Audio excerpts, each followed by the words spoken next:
سب سے پہلے آپ کے سامنے کچھ اسٹیٹسٹکس رکھتا ہوں ود سورسز. اگر ہم امپلائمنٹ کی بات کریں، روزگار کہ پاکستان میں ڈفرینٹ سیکٹرز میں اس کی کیا اپورشنمنٹ ہے، تو سروسز میں 40%، انڈسٹری میں 15% اور ایگریکلچر میں 45% تک امپلائمنٹ کی اپورچونیٹیز ہیں. لائک یہ سیکٹرز اتنی امپلائمنٹ اپورچونیٹیز پرووائڈ کر رہے ہیں. پاکستان کی گورنمنٹ ایگریکلچر سیکٹر سے کتنا جنریٹ کر رہی ہے، تو اگر ویلیویشن اس کی دیکھیں تو 1600 روپیز کی ویلیویشن یہ جنریٹ کر رہی ہے، جو کہ پوٹینشیل اس کا 5000 ہے، بٹ ہم پوٹینشیل تک نہیں پہنچ پا رہے. تیسرا پوائنٹ بڑا امپورٹنٹ ہے کہ اگر ہم ایک کسان کی ویلیو دیکھیں کہ ایک گورنمنٹ یا کوئی بھی حکومت ایک کسان سے کتنی ویلیو جنریٹ کر رہی ہے پر اینم، اس کا پاکستان کا کمپیریزن کریں یا پاکستان کے باہر کے کنٹری کا، تو پھر ہمیں ڈفرینس کا پتہ چلے گا.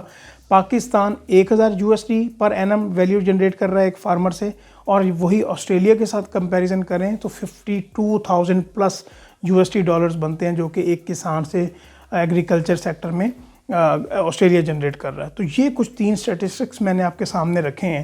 1970 یا 1980s کی اگر ہم بات کریں تو یہ والا جو دور تھا، پاکستان کی اکانومی بھی بڑی بہتر طریقے سے چل رہی تھی، بڑا فوکسڈ ہو کے ہماری ٹیکسٹائلز بوم پہ تھی، اکانومی بڑی بہترین تھی، each and every sector progress کر رہا تھا.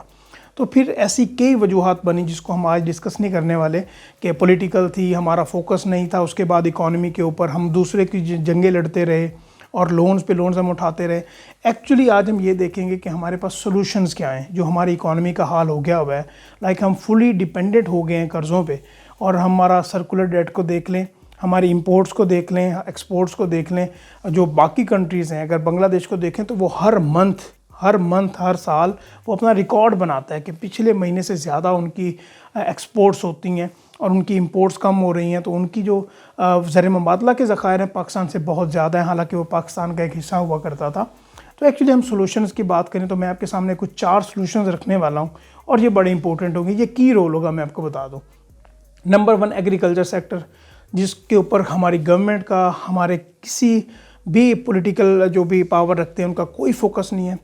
نمبر 2 بہت امپورٹنٹ ہے، کاٹیج انڈسٹری ہماری بالکل تباہ ہو چکی ہے، جو کہ پہلے دور میں بڑی بہترین تھی، اور گھروں میں عورتیں یا لوگ کام کرتے تھے، اور اس طرح ایک انڈسٹری کو کافی سہارا ملتا تھا. نمبر 3 پوائنٹ ہماری یوتھ ہے، کہ ہماری یوتھ کو ایجوکیشن بھی ملتی ہے بٹ اس لیول کی نہیں ملتی، اور اس ایجوکیشن کو کس طرح سے مونیٹائز کرنا ہے یہ بہت امپورٹنٹ ہے. اینڈ نمبر 4 کہ ڈیجیٹلائزیشن، جتنی ہم ڈفرینٹ سیکٹرز میں ڈیجیٹلائزیشن کریں گے اتنا ہماری اکانومی کے لیے، اتنا ہم کرپشن فری ہو کے اس ملک کو آگے لے کے جا سکتے ہیں. اگر 1 بائی 1 کر کے ڈسکس کریں تو سب سے پہلے ایگریکلچر سیکٹر آتا ہے، اور اس کے 3 پوائنٹس میں نے آپ کے سامنے رکھے ہیں. حالانکہ بڑی ڈیٹیل میں ڈسکشن ہو سکتی ہے. ایسا کیسے پاسبل ہے کہ اگر ایک ملک کی اکانومی ہی ایگریکلچر پہ ڈیپینڈ کر رہی ہے اور اس کو گندم یا کپاس امپورٹ کرنا پڑ رہی ہے. آپ کو پتہ ہے کہ یہ جو ٹیکسٹائلز ہیں، ان کی جو کپاس ہے یا دھاگے کے لیے جو بھی را مٹیریل یوز ہوتا ہے ٹیکسٹائلز کو، تو وہ USA سے یا اسپین سے وہ امپورٹ کر رہے ہوتے ہیں، which is very harmful for the economy. اور آن دی ادر ہینڈ ہم بنگلہ دیش کو دیکھیں تو وہ ٹیکسٹائلز میں بہت زیادہ بہتر ہے. ہماری 1970s میں 80s میں ہماری ٹیکسٹائل سیکٹر بہت آگے تھا، جو کہ ابھی بہت پیچھے جا چکا ہے کہ ایگریکلچر کرائسس کی وجہ سے اینڈ ہمارے جو انرجی کرائسس ہیں. تو ہمیں ایگریکلچر پہ اوپر بہت زیادہ فوکس کرنا پڑے گا. 1600 بلین روپیز جو جنریٹ کر رہے ہیں، اس کو 5000 پہ لے کے جانا پڑے گا. اور ہمیں یہ جو اجناس ہیں، پہلے ہم ان کو ایکسپورٹ کر رہے ہوتے ہیں اور پھر ان کو امپورٹ کر رہے ہوتے ہیں، which is very harmful the economy. اور پہلے بھی اکانومی کو کافی زیادہ کنٹریبیوشن آتی ہے ایگریکلچر ڈپارٹمنٹ سے، بٹ اس کو مزید آگے لے کے جانے کی ضرورت ہے. اگر پولیٹیکل جو بھی پاور میں آئے، گورنمنٹ میں آئے لوگ، اگر اس کو فوکس کے ساتھ، ریفارمز کے ساتھ لے کے چلیں تو ہماری جو اکانومی ہے وہ کافی حد تک سٹیبل ہو سکتی ہے. بٹ یہ صرف ایک فیکٹر نہیں ہے، باقی فیکٹرز بھی انٹرلنکڈ ہیں. اگر ہم کاٹیج انڈسٹری کی بات کریں، جو کہ پاسٹ میں ہماری بیک بون ہوا کرتی تھی، تو ابھی اس کا کوئی نام ہی نہیں ہے، کوئی اس کے بارے میں فوکس ہی نہیں ہے، کوئی اس کے بارے میں نہ جاننا چاہتا ہے، نہ اس کے اوپر کوئی کام کرنا چاہتا ہے. تو آئی تھنک گورنمنٹ کو کاٹیج انڈسٹری پہ کام کرنے کی ضرورت ہے، جو کہ خواتین ہمارے رورل ایریاز میں ہیں، جو لوگ گھروں میں بیٹھے ہوئے ہیں، وہ کاٹیج انڈسٹری پہ کام کریں.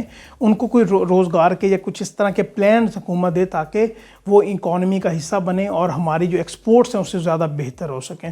تیسرا پوائنٹ بڑا امپورٹنٹ ہے کہ جو ہماری یوتھ ہے اس کے پاس ایجوکیشن ہے، اور ایجوکیشن ہے تو اس لیول کی نہیں ہے کہ وہ اس کو زیادہ بہتر طریقے سے پاکستان کی اکانومی میں کنٹریبیوٹ کر سکیں. آئے دن ہم یہ خبریں سنتے ہیں کہ برین ڈرین ہو رہا ہے، اکاؤنٹنٹس ہوں، ڈاکٹرز ہوں، انجینئرز ہوں، جو بھی اسکلڈ لیبر ہے، جن کے پاس ریسورسز ہوتے ہیں، تو وہ پاکستان سے باہر موو کرتے ہیں. یہ کوئی بری بات نہیں ہے، وہ بھی پاکستان میں ہی زر مبادلہ لے کے آتے ہیں، ریمیٹنسز لے کے آتے ہیں، بٹ اگر پاکستان میں رہتے ہوئے وہ زیادہ بہتر طریقے سے فورن سروسز پرووائڈ کریں اور پاکستان میں ڈالرز لے کے آئیں تو کتنا ہی اچھی بات ہو۔ یہاں پہ میں فری لانسنگ سیکٹر کو ہٹ کرنے والا ہوں۔ ایکچولی ریسنٹلی ہمارے پاس اسٹیٹس آئے تھے کہ پاکستان نے $1 بلین مارک کو کراس کیا فری لانسرز نے۔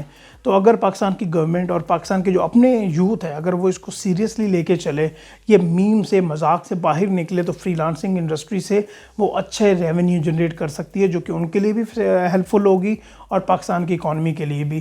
Fourth factor is very important. اگر جتنے بھی سیکٹرز ہیں کوشش کی جائے کہ اگلے 5 سال میں یا 7 سال میں یا 10 سال میں ان کو ڈیجیٹل کیا جائے، چاہے وہ کوئی بھی سیکٹر ہے، چاہے بزنس سیکٹر آ جاتا ہے، مینوفیکچرنگ آ جاتا ہے، سروسز آ جاتا ہے، اگر اس کو ہم ڈیجیٹل کر دیں تو اتنا بینیفیشل یہ ہو سکتا ہے کہ ہماری جو کرپشن ہے، پاکستان میں کرپشن ختم نہیں ہو سکتی، کسی بھی ملک میں اس کو کم کیا جا سکتا ہے۔ جتنا ڈیجیٹل پروسیس ہوگا اتنا سفارش کے، اتنے کک بیکس کے اور باقی جو معاملات ہیں وہ کم ہو سکتے ہیں ڈیجیٹلائزیشن اگر انڈسٹریز کی، اکانومی کی ہو جائے تو جناب یہ وہ 4 فیکٹرز ہیں جو میں نے آپ کو بتائے ہیں۔ یہ 4 فیکٹرز اگر کام ان کے اوپر ہو جائے تو پاکستانی اکانومی بہتر ہو سکتی ہے اور ہم لون سے نکل کے ایک گروتھ کے عمل پہ چل سکتے ہیں۔